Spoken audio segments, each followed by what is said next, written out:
Thank you, Joe. Good morning, all. I must say I enjoyed last night. Thank you for your hospitality. No doubt good social interaction was had by all. Joe prompted me to tell you how long I'm in politics. I'm actually 31 years in Parliament, but I was elected as a child. And I've had the privilege to serve in 3 governments.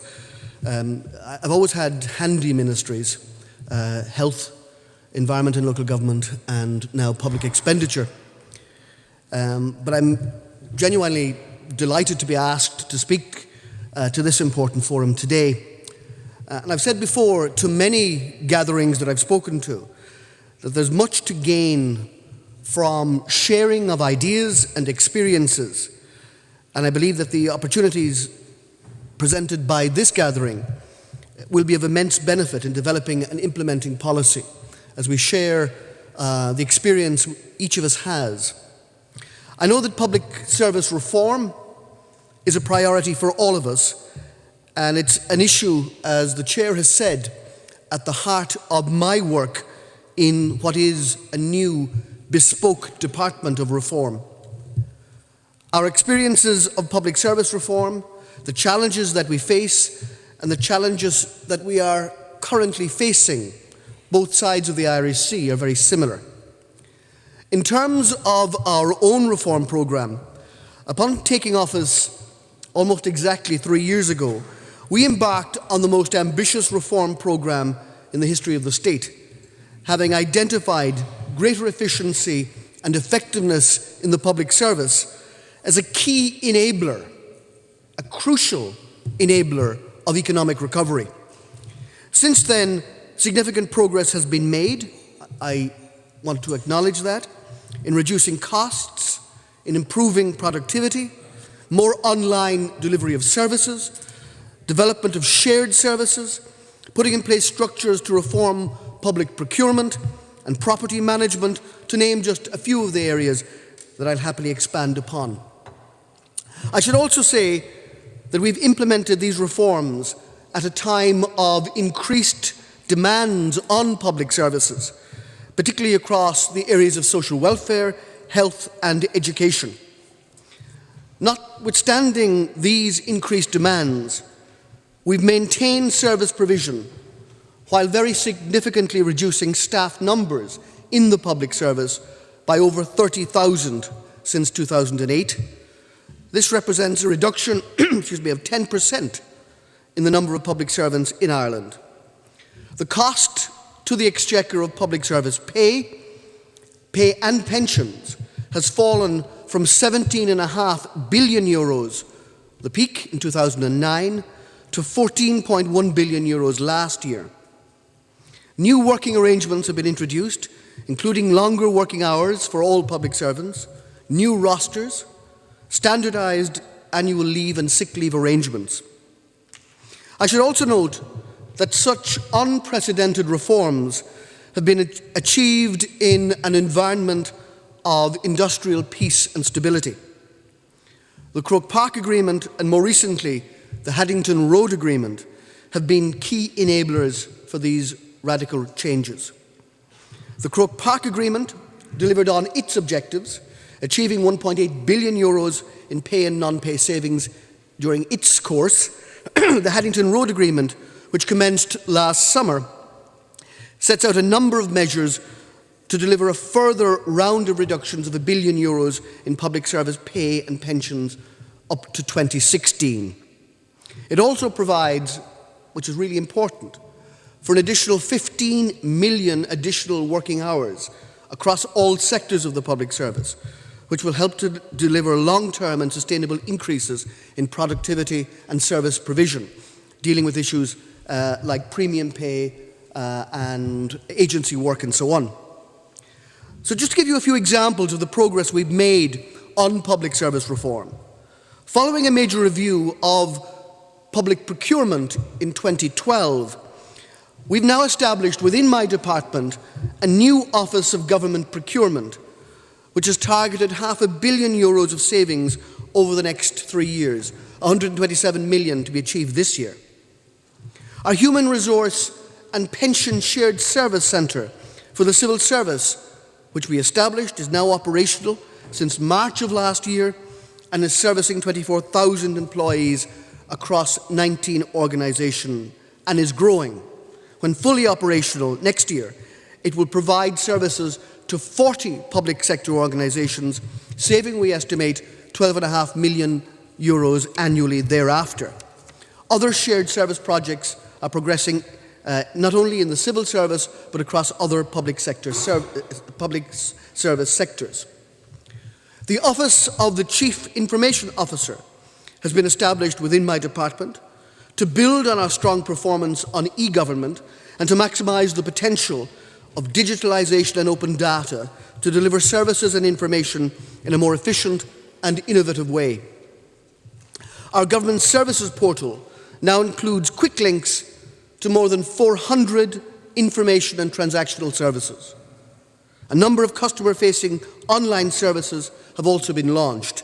These include fixyourstreet.ie, which allows the public to report non-emergency issues to their local authorities, for example, and intro.ie, through which employers and job seekers can access all information and services in relation to support, training and unemployment entitlements. An action plan setting out a broad range of measures to deliver efficiencies in the state's extensive property portfolio was published by my department last summer and is now being implemented. We've issued 600,000 public service cards. We plan to issue 900,000 this year. The cards are currently being used for social welfare payments and for the free travel scheme, but we are now working on the extension of the card to cover a much greater and wider range of services. A series of public expenditure reforms have been implemented to bring greater structure, scrutiny and openness to the budgetary process. We've extended our whole-of-government performance measurement system, Ireland Stat, to all government departments. Ireland Stat website provides information on how government is performing across all indicators, and it does it on a multi-annual basis, so you can look at comparisons. We're also making good progress in implementing a comprehensive programme of political and legislative reform aimed at enhancing openness, transparency and accountability in public administration. In January, I published our second public service reform plan. First one shortly after we came to government in 2011. I published 2 reports on its implementation and now a second reform plan, outlining the key cross-cutting and sectoral reform initiatives which will be implemented over the next 3 years, as well as addressing our broader ambition for reform right up to 2020. Given the fiscal situation that we inherited as a government, the first phase of our public service reform programme obviously had to focus on ways to consolidate and reduce costs, take out duplication and waste, focusing on shared services, better procurement, rationalisation, reducing staff numbers and improving expenditure controls. The next round of reforms will continue, obviously, to drive down costs and create greater efficiencies, but will also have an increased focus on citizen engagement and improved outcomes for service users, for our economy as a whole and for every citizen. As part of our greater focus on service users, we're committed to driving greater use of alternative service delivery models. This will include considering innovative approaches to funding services in return for delivering specified outcomes, and I'll happily amplify that if anybody wishes to hear it. Recent years has also seen a radical change in the habits and behaviour of citizens and in businesses through the use of consumer technologies, smartphones, tablets and smart TV technology. In the coming months, we will be publishing our strategy to ensure that the public service has adapted and embraced this new environment. Our digital strategy will also drive improved performance and effectiveness from public services. Where appropriate, a mandated digital by default approach will be adopted. The main transactional services right across the public service are also now being identified and prioritised for digitalisation. We need to change radically how we engage with citizens and with businesses. Public service organisations will consult with their consumer bases to identify areas where priority action is required to improve and enhance service delivery. As well as changing how we deliver public services, we're continuing, as I've said, to focus on efficiency and productivity. This will include the greater use of shared services in a range of areas. I've mentioned human resource management, where People Point, the first integrated human resource management system across the public service, is already established and well on the way to being completed. We are establishing a shared pensions and payroll service, financial management and training services across all segments of the public service. I've also mentioned that we've targeted €500 million in public procurement savings over the next 3 years. Implementation of our property management action plan, and it was the first time we did a thorough audit of all the buildings owned by the state and the agencies of the state, and to see how those buildings were deployed, what terms of leases and ownership each had, so that we could get a rational overview. So as reforms are realised, we're obviously making savings, and I announced that I want to use some of those savings to reinvest in frontline services. I've called this the reform dividend, and that reform dividend will serve to underpin and sustain the reform agenda onwards, well beyond the crisis time, as reform should be a permanent part of the innovation of services. We're also progressing on our legislative programme to improve public governance and to rebuild public trust in administrative and political oversight. So the legislative package will include the introduction and implementation of lobbying regulation, so that people will understand and know who's lobbying government, and it is done in a transparent way. The enactment and implementation of reformed freedom of information, and I have current legislation before the House on that. We have determined to join the Open Government Partnership, and I was very pleased to attend the European Open Government Partnership meeting in London last year. We have set to enact and implement legislation to protect whistleblowers, and we have set out to continue the comprehensive programme of statute law revision to revise the law book going back, obviously, to earliest times, and to further strengthen our ethical framework for office holders and public servants, to consolidate the legislation and make it simpler and clearer. We're also ensuring that we have the capacity and the capability to deliver reform. Leaders and managers across the public service must have a clear sense of what needs to be achieved and a strong focus on performance, delivery and results. Traditional practices must be tested to ensure that they actually underpin the new citizen and business requirements of the state. In practice, I discovered that for very many years, the political system and the administrative system was very good at measuring inputs, but very bad at measuring outcomes. And we need to have a joined-up approach. The renewal of the vision and the strategy for the civil service is another core part of our public service reform programme. Given its importance at the centre of the public service, we must ensure that the civil service is a strong and capable organisation, equipped to address current and future challenges, with a workforce that has the skills, the capacity and the tools to meet new and changing environments. Our civil service renewal programme is identifying a clear vision for the civil service for the future. In doing this, we're looking at ways to improve a range of areas such as leadership, change management, policy formation, and of course, implementation. In order to harness the knowledge and the experience, every civil servant is being given the opportunity to have his or her say on what the civil service does well and what we need to improve. As well as participating in the process online, a series of town hall meetings are taking place right across the country to enable civil servants to be involved in addressing the issues that affect them.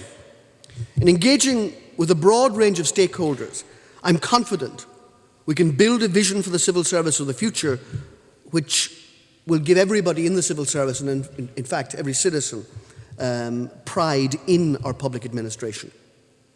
In January, I also published a consultation paper on strengthening civil service accountability. You can imagine that took some time to negotiate with the senior leaders of the public service.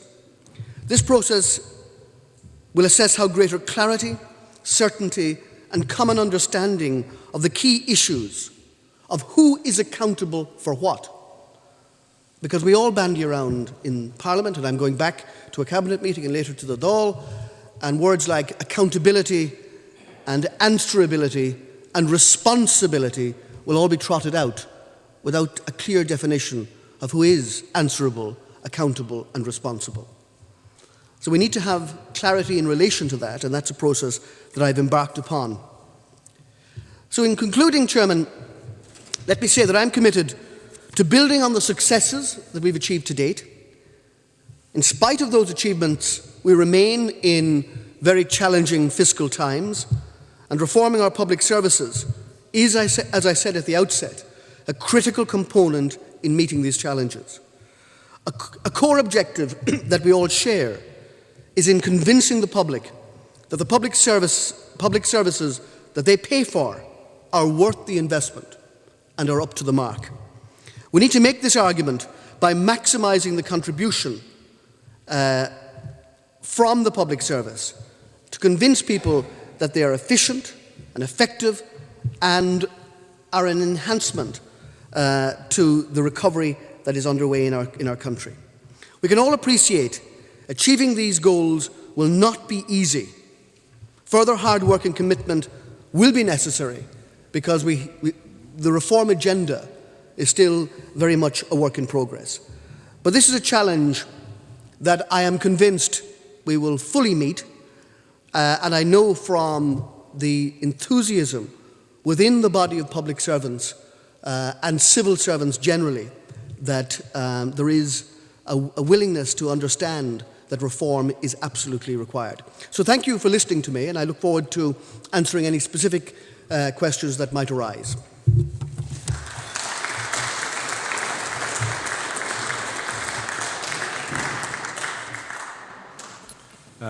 Minister, thank you very much, and no doubt there will be questions around how you achieved many of your objectives. I suppose one in particular is getting Haddington Road across the line.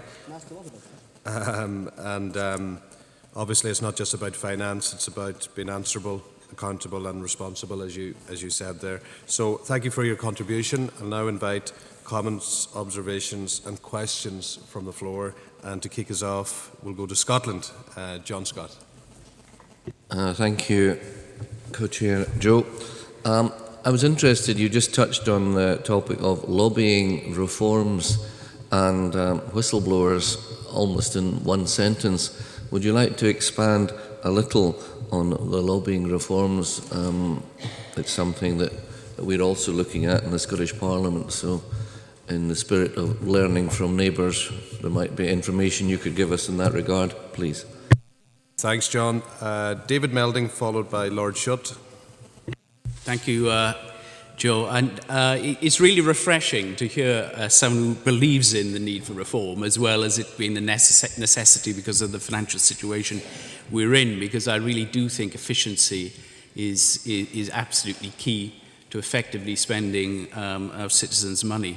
I've got two questions. One's a slightly mischievous Tory question. A lot of people argue that when the state gets to be above about 40% of the economy, it starts to crowd out the private sector. Have you found, as that the public sector is being reformed and cut in effect in terms of its previous size, that there's more private sector activity? Are you measuring any of that at the moment? Second question, completely unrelated. I was really interested to hear what you said about the statute book. I think all common law jurisdictions need to keep an eye on this, because it's practically impossible for the citizen, even informed people, to really know what's in the statute book sometimes and find out relevant law. And do you think one approach would be for bills to start, rather than amending lots of existing law, to actually repeal, consolidate, and just state in a modern context what the law is in particular areas? And that would cut the statute book and redundant statutes quite dramatically. Thanks, David. Lord Shutt. Yes, thank you. Thank you, Joe. Much of your prospectus has been about embracing the new technology. Have you done any assessment at all about what I would describe as new technology poverty? Whether that's real poverty, about people not being able to get in and afford gadgetry, etc., or indeed people who just can't cope and too elderly, frail, whatever. And have you got an assessment of where that is? And bearing in mind what you've said, how do you then cope with that if that's substantial? Thank you for the questions. John's question in relation to the legislative reform agenda. We have a long list. I didn't want to go through them in any great detail, couldn't do it. But for example, take the two you talk about. Lobbying. The lobbying legislation will be introduced in this session.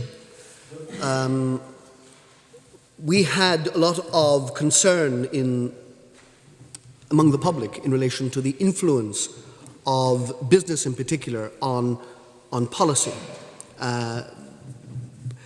We had totemic issues like the Galway tent, which was a famous tent organised by a political party at the Galway races annually, that a lot of very wealthy people attended and donated significant sums of money to a political party. And people were concerned that that might influence how policy is formed. So we have embarked on having a proper register of lobbying, and that caused some concern. So I organised a seminar last year of all lobbyists, because everybody is a lobbyist. Every citizen is entitled to lobby. The farmers lobby very strongly in this jurisdiction, as do the employers and the trade unions, legitimately. So, firstly, lobbying is a good thing, but as long as it's done in a transparent and open way. So the rules are set. If you're going to lobby, you register. Ministers and senior public servants, including advisors, will keep a log of meetings, and they will be public, so that people will know it. But I'll send you the full perspective in relation to the lobbying bill. The whistleblowing legislation, or what's now called the Protected Disclosures in the Public Interest Bill, is currently before the Dáil. It is, again, an overarching piece of legislation that covers both the public and the private sectors. There has been sectoral whistleblowing protection enacted in various legislation. I'm repealing all of that and having one overarching system. Britain has actually a good whistleblowing legislation. I presented on this at the Open Government Forum last year.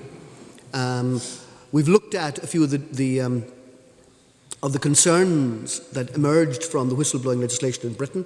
For example, the test that was in the British legislation originally, that you had to act from good motive. But of course you can whistleblow on wrongdoing and be motivated by for the wrong motives, but the information you give can still be absolutely right. So Britain has changed that, and we have learned from that. And we've also increased, although we've linked the legislation into the normal protection of workers, so the redress will be through, for most workers, will be through the normal labour protection systems, through the Labour Relations Commission and so on. We've doubled, in fact, the protections in terms of somebody who is fired for whistleblowing. It will be a 4-year salary return rather than the 2-year for normal unfair dismissal. But again, I can give you the details. David asked me two questions. One in relation to, he classifies it as a Tory question, and as a Labour member of the Dáil, I'll respond in a surprising way, I think, to you. one of the things I've said when I took this job is that I wouldn't be approaching any of the decisions I made with any ideological perspective. The perspective is what is the most efficient and best way of doing it. So every new service, there is a test before we provide it, and that is, where is it best provided? Is it the private sector or the public sector? And an objective test is applied before we make any determination, certainly to establish any new service within the public service. And on the statute law reform programme, I'm blessed to actually have a zealot who's a very, very bright lawyer who wanted to drive this agenda. We've enacted 2 pieces of statute law reform already, basically clearing up all redundant legislation of our statute books, and we're now working on statutory instruments in the same way.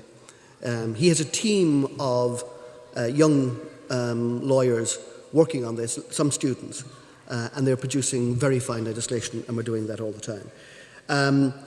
You ask another question in relation to should we keep amending legislation or have repealing legislation. I'm very wedded to the latter, that when we're bringing in legislation, rather than bolting on, even for legislators reading, you know, the Act of 61 is amended, to actually read it in any coherent way is difficult for legislators, certainly difficult for the general public. So consolidation is a much better way to go. And the final question from Lord Shutt in relation to new technology and poverty. You make a very valid point. I don't, we haven't, in my department, done that sort of assessment. But we obviously look at platforms to ensure that everybody can access systems, because more and more systems are done online now, through public libraries, through local authorities and so on. And we do support community groups as well to upskill and enable people to use new technologies. I find, I must say, that older people are often much better at using technologies than middle-aged people. The young and the old seem to be much more attuned than the middle. Everybody's trying to figure out what category they're in, but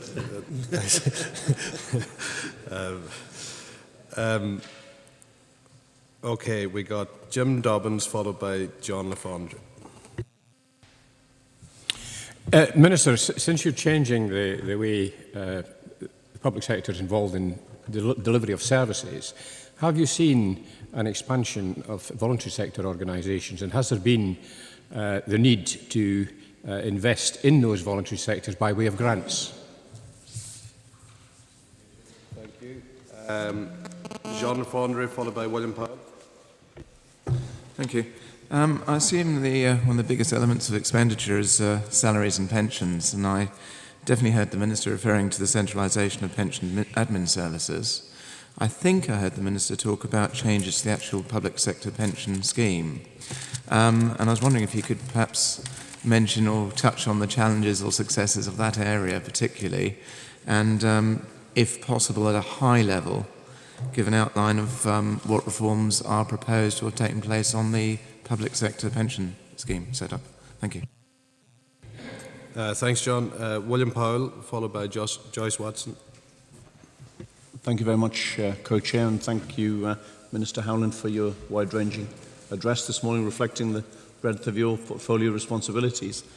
You referred to innovative ways of delivering public services, and in answer to an earlier question, you made some reference to third sector organisations on their part. Back in the UK and in Wales, in current circumstances, we find ourselves in a situation where local authorities and central government are tending to row back from certain functions and devolving them down to groups such as town and community councils.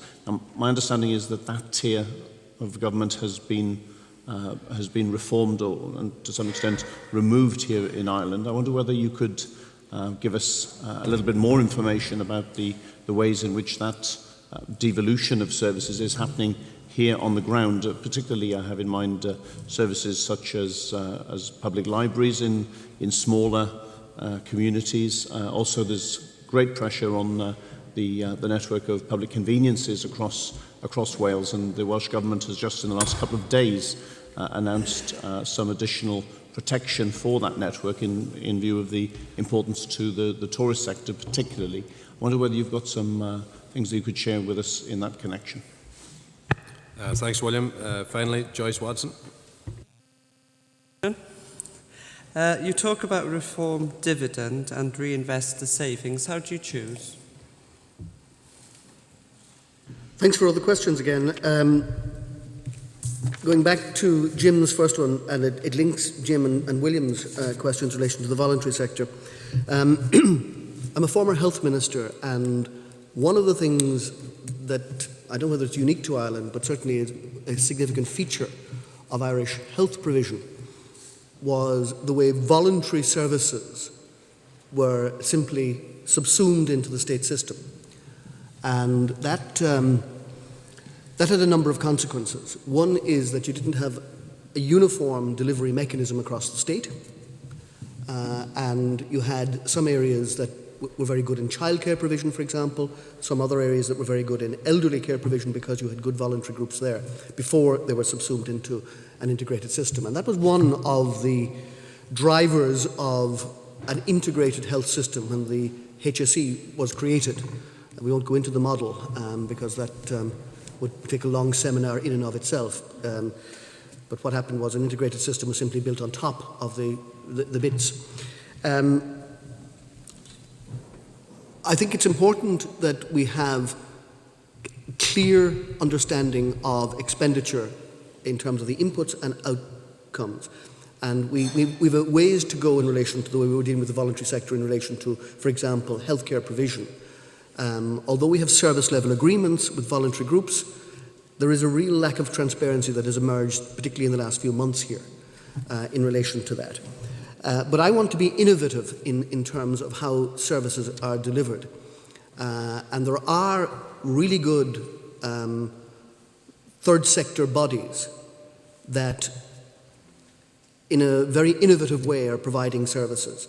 And I'm asking that would be piloted across the country to see how we can learn from those and not simply do things in the traditional way. So you make a very valid point.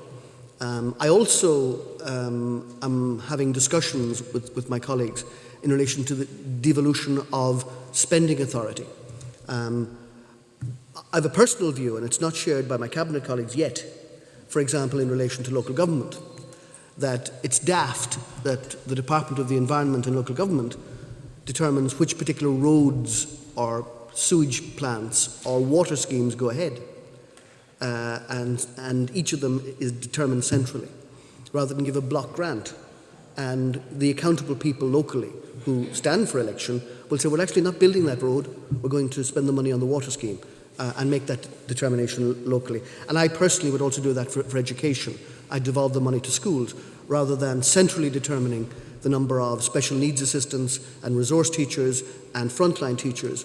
Let the school determine in a bespoke way what the disposition of resources should be. But that's a discussion that I haven't advanced yet far enough with my colleagues. John asked me about, yes, about a third of current public expenditure is pay and salaries.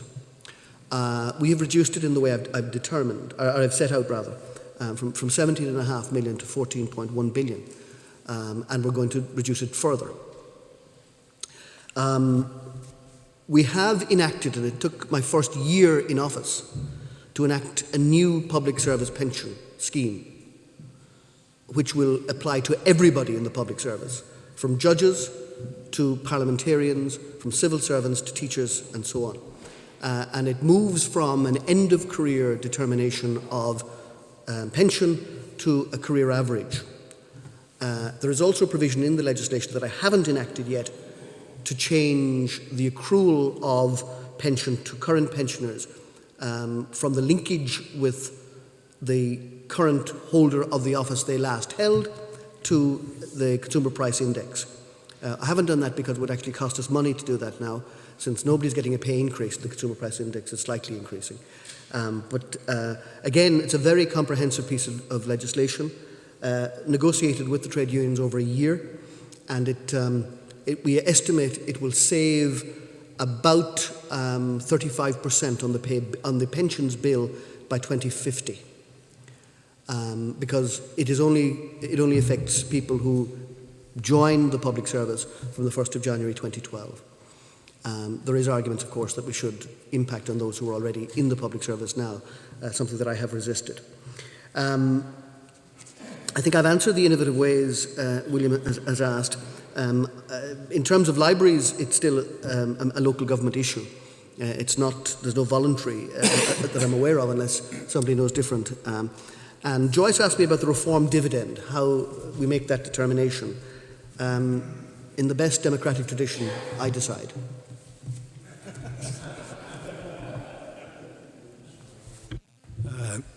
Thank you, Minister. Paul Coughlin, followed by Alf Dubs. Thank you very much. That was a very interesting overview, Minister, touching as you did on such a multiplicity of matters. On Haddington Road, which we congratulate you on, as I understand it, that provides for a certain mobility and where transfer is necessary to suit the exigencies of the particular individual service. But is it not in effect being defeated in that, you know, civil servants, they fight turf wars? What we have, we hold. As people in another jurisdiction might have said, not an inch, no surrender, we're not moving, whatever. Sorry, Jim.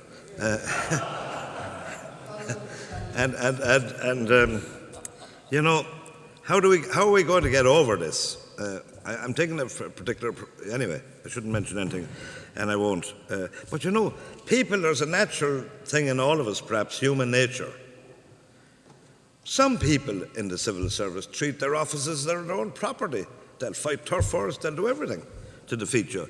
And anyway, I'd be interested in a comment on that. And on legislative reform, Minister, and I admire you very much, and I'd love to go into an awful lot of what you discussed today, but we'll have another opportunity. But now that the constitutional position of this Seanad has been upheld by the people, do you see more legislation being properly initiated in the upper house? And would you comment on the present position where both houses, if I may say so, are being starved of legislation? It's probably just a particular problem at the moment, but I'd be interested in your views on that. Thank you. Thanks, Paul. Alf Dubs, followed by John Robertson. Minister, thank you very much indeed for such an exciting presentation. It almost seems churlish to say, I've got two questions. One is, would you like to look forward the next couple of years and give us a hint of what's on your agenda for further changes down that path? And secondly, how much talk do you have with ministers in Belfast? In other words, are there not certain aspects in which what you're doing has an all-Ireland dimension, say as regards the third sector, and you really need similar policies in Belfast to make what you're doing achieve maximum effectiveness? Thanks, Alf. John, followed by Stephen Roden. Are still alive and well, and Stalin's here too. Minister, I was interested to hear what you're saying about whistleblowers. But one of the things that we have noticed in the UK, and from one of the press articles today about people here, is that it's all very well changing policy and enacting it. It's actually enforcing it that's the problem. According to The Guardian, Mr O'Leary, who was a guest of ours yesterday, has got something like 270 outstanding victimisation cases against him waiting to be heard. Now, that strikes me as being that policy is not being enacted and the rules are being ignored. So if you're going to do away with all these things and introduce new things, how are you going to make sure that we actually enforce them? Okay, thanks, John. Stephen, followed by Paul Murphy. Thank you. I think all of us who are interested in streamlining public administration, and I think we're all doing it to some extent for reason of financial necessity.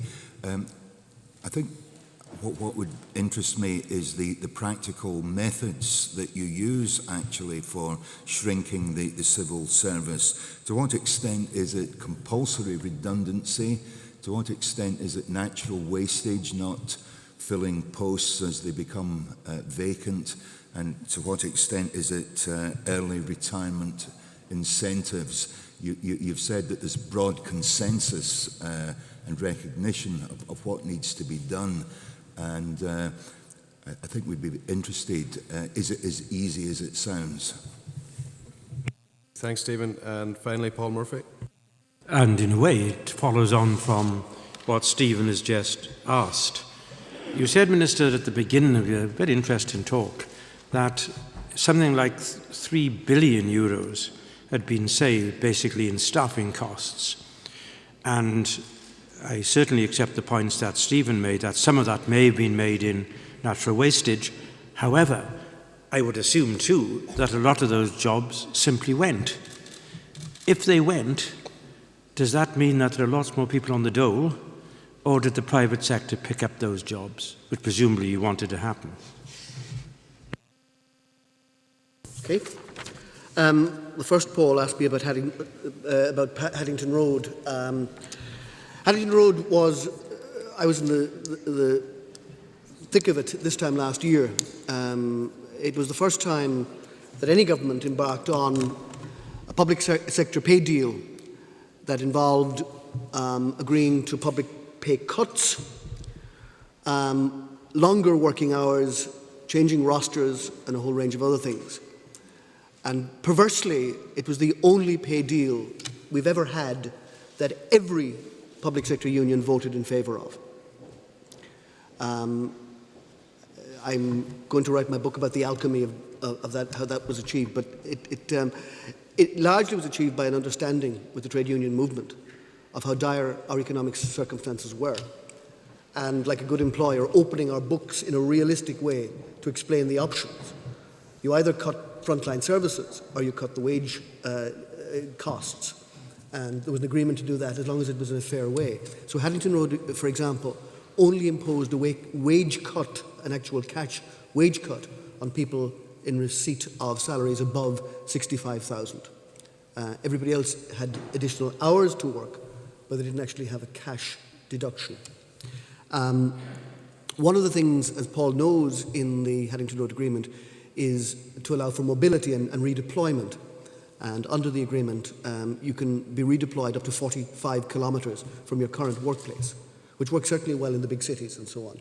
So we've redeployed well in excess of 10,000 people from underutilised workplaces to areas that were under pressure. And that, for example, we moved people from the Department of Agriculture in Tipperary into the Garda Vetting unit in Tipperary because there was a pressure on Garda Vetting. And within the HSE, very significant movement and transfer, all done without resistance, bluntly. And you asked the second question, Paul, about Shannon legislation. I mean, the people have spoken on that, and I think we need to listen to them and give a strengthened role to the Shannon. And certainly, I've initiated a lot of legislation in the Shannon, and I'd like to do that. I found it's very useful to do that because you can have a more confined debate in terms of numbers. So it's more intimate and often more meaningful in the Shannon on issues like the reform side of things, which requires some serious thought. Alf asked about looking forward and where we're going from here. We published in January the next phase of reforms. Obviously, we have to keep our foot on the pedal of ensuring that we don't run out of control again in expenditure terms. But having said that, I want to change structurally how we do budgets, and I had this debate just yesterday before I actually came to your dinner last night. One of the things we've done, and it's part of the European semester now in any event that every government will be doing, having a multi-annual budgetary cycle, so that you have a 3-year horizon, so that you don't have the situation where people have to spend money this year or lose it. And we've done that already in capital, and we did it last year in current side, so there's a 3-year horizon of expenditure. Annually, or not annually, but every few years, we did it in 2011 and we're going to do it again this year. We're going to have a comprehensive review of expenditure so that almost on a blank sheet basis, we look at what we're spending money on. The old idea that every department, there's your baseline, and you get a 5% increment, as if everything you're doing is right, should end. But we need to involve Parliament much more in the rigours of that scrutiny from the earliest time. So I would like, because you have a 3-year horizon, you know what the budget line and an indicative expenditure line for every department is for next year and the year after. The comprehensive review of expenditure will give you all the policy options to reduce or increase expenditure. And I would like to see Parliament really vigorously engaged in that process by calling in not only officials of each line department, but service users to say, well, you know, is this value for money? In a scarce resource, is that a better use of money? Now, I understand why that hasn't worked in a time of crisis, because bluntly opposition parliamentarians, and I would, if I was in opposition, fit in exactly to that category, are not keen to be putting forward options for cuts. But in a healthier time, when we're looking at additional expenditure being available, that sort of rigorous evaluation should happen, and that's what I'd like to see happening. You mentioned Belfast. I meet twice a year with the Northern Finance and Personnel Minister, Minister Hamilton currently, Sammy Wilson, his predecessor, I met as well. We've very good amicable discussions, and he is, Minister Hamilton is very interested in the reform agenda in particular. John talked about enforcement of whistleblowing, and you're absolutely right, enforcement is everything. So we have a very transparent and simple mechanism. There are layers of whistleblowing protection in-house and ratcheting up as the need arises if there is no action taken on the case presented by the whistleblower. And there is robust and simply accessed redress through the existing labour relations mechanisms, through the Labour Court and the LRC. In terms of Stephen's point about streamlining, that we're all in the business of streamlining, I should tell you another little vignette. During the presidency of the European Union that Ireland had last year, one of the things that fell into my lap was the reform of the administration within the European institutions. And it's very instructive that the people who were coming here representing the Commission and the European Central Bank to put discipline on us in Ireland as profligate expenders, when anything approaching discipline in terms of expenditure in the institutions of the European Union, there wasn't great enthusiasm for it. So I'm not sure that it's true that everybody's embracing the reform agenda. We had very great resistance to modest reductions in expenditure and administration in each of the institutions of the European bodies. You asked about compulsory redundancies. Part of both the Croke Park and the Haddington Road Agreement is that there are no compulsory redundancies in the public service. So we've achieved staff reductions through natural wastage, a certain crudeness through a moratorium. There are exceptions to the blanket moratorium, but exceptions that I have to approve in my department. And obviously, we replace teachers because we fixed pupil-teacher ratios and so on. There's a crudeness about that because we're not replacing people who are retiring automatically. And I would prefer a much more targeted voluntary redundancy package, and that's what we're doing right now. We've asked each minister and each agency to see if there are surplus staff that can be offered a voluntary exit package, and that is happening. And finally, the other Paul talked about the 3 billion savings, and was the consequence that the 30,000 people that left, did they go on the dole? They didn't, because there's no compulsory redundancy. Mostly they were people of an age who were close to retirement. And because we brought in wage cuts,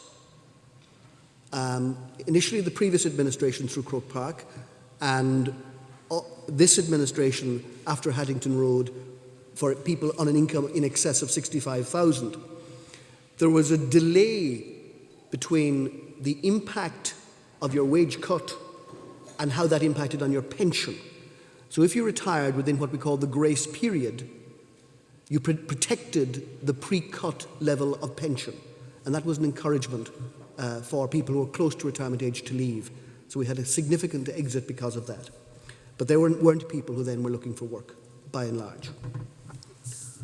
Okay.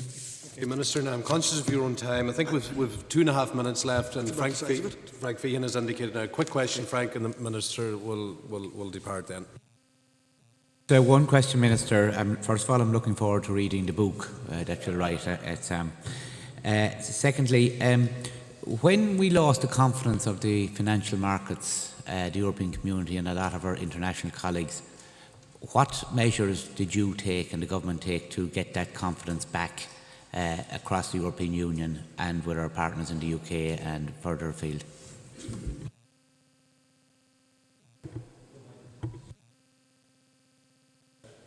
Sorry, let me just use the mic. Brian Lennon, I think in 2010, Minister, set about undertaking a benchmarking with other European countries. I'm just wondering, have you done any of that, and has it been updated? Because that might be necessary as background music to any future negotiations so that we maintain competitiveness. That's number one. Number two would be management. I remember a senior official at the start of this crisis, we asked him questions with regard to his assessment of management in the public service, and I always remember, and he's a man you know very well, and I always remember his remark. He said, but we don't have management in the public service. What we have are grades.